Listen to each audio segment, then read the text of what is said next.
Bonjour. Aujourd'hui, on explore un sujet vraiment au cœur du tourisme.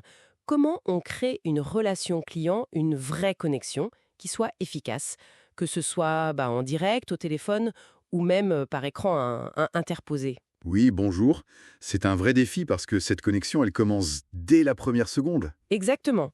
Les sources qu'on a consultées, elles insistent toutes sur des techniques bien précises. Alors l'idée, c'est un peu de décortiquer ça ensemble. Pour voir comment faire en sorte que le client reparte avec une bonne impression, une vraie bonne impression. Tout à fait. Alors commençons par le face-à-face, le premier contact. Ah, le face-à-face. C'est là où tout commence souvent. Le sourire, bien sûr, c'est la base. Mais il n'y a pas que ça. Le non-verbal. Oui, le langage du corps, on en parle beaucoup. Énormément. Des livres comme Le grand livre de la communication non-verbale le montrent bien. Mais le plus important, je crois, c'est la cohérence. La cohérence, c'est-à-dire. Ben, si vous souriez, mais que tout votre corps dit «je suis fermé», ça passe pas. Le message est brouillé. La confiance, là, elle ne s'installe pas. D'accord, donc premier point, être aligné, quoi. Verbal et non verbal. Une fois ce cap passé, comment on s'assure de bien comprendre ce que le client veut vraiment? Là, on touche à l'écoute active. C'est essentiel. L'écoute active, c'est pas juste entendre, j'imagine. Non, non, pas du tout. C'est entendre les mots, mais aussi capter ce qui n'est pas dit. L'émotion, le besoin caché derrière la demande. Et comment on fait ça concrètement? Alors, il y a des techniques. La reformulation, par exemple. Répéter avec ces mots ce qu'on a compris. Genre, donc, si je comprends bien, vous cherchez un endroit calme, mais avec quand même des possibilités d'activité pas loin. Ah oui, ça montre qu'on a bien écouté. Exactement. Et puis, les questions ouvertes. Pas juste oui-non.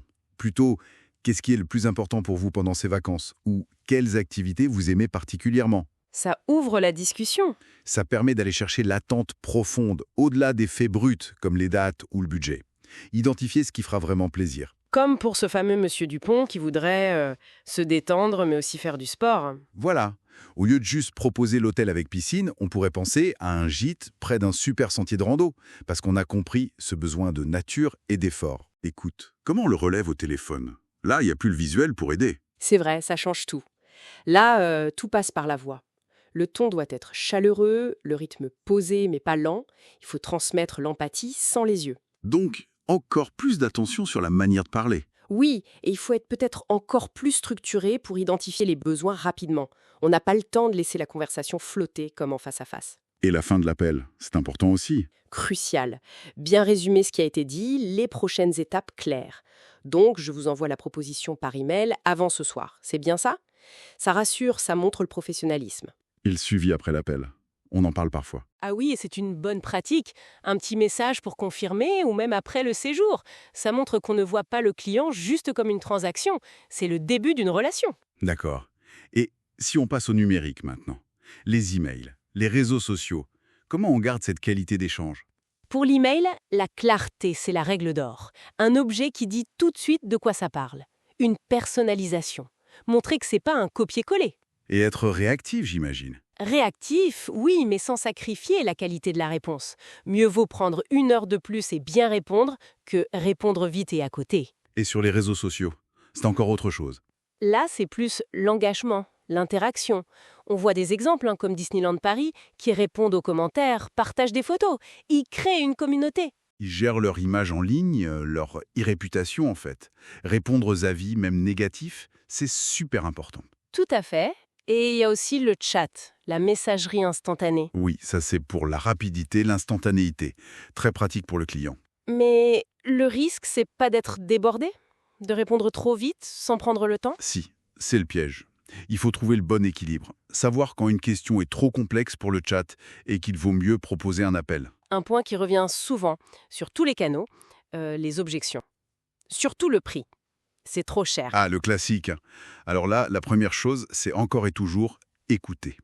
Pourquoi la personne trouve ça cher? Comprendre la raison derrière l'objection. Exactement. Est-ce que c'est par rapport à une autre offre? Est-ce qu'elle n'a pas compris tout ce qui est inclus? On reformule, donc le budget vous semble élevé par rapport à ce séjour à Bali, c'est ça? Et après, on défend le prix. On argumente sur la valeur, pas juste le prix. Oui, c'est ce budget. Mais regardez, l'hôtel est exceptionnel, cette visite est privée, le service est inclus. On montre ce qu'il y a derrière le chiffre. Et c'est là qu'on peut aussi proposer des services en plus, mais pertinent. Tout à fait.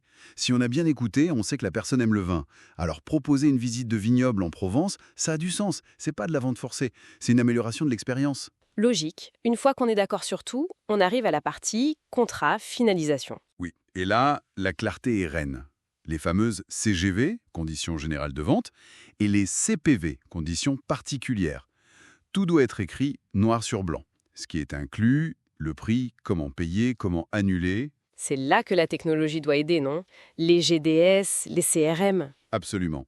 Les GDS comme Amadeus ou Sabre, c'est pour la résa technique.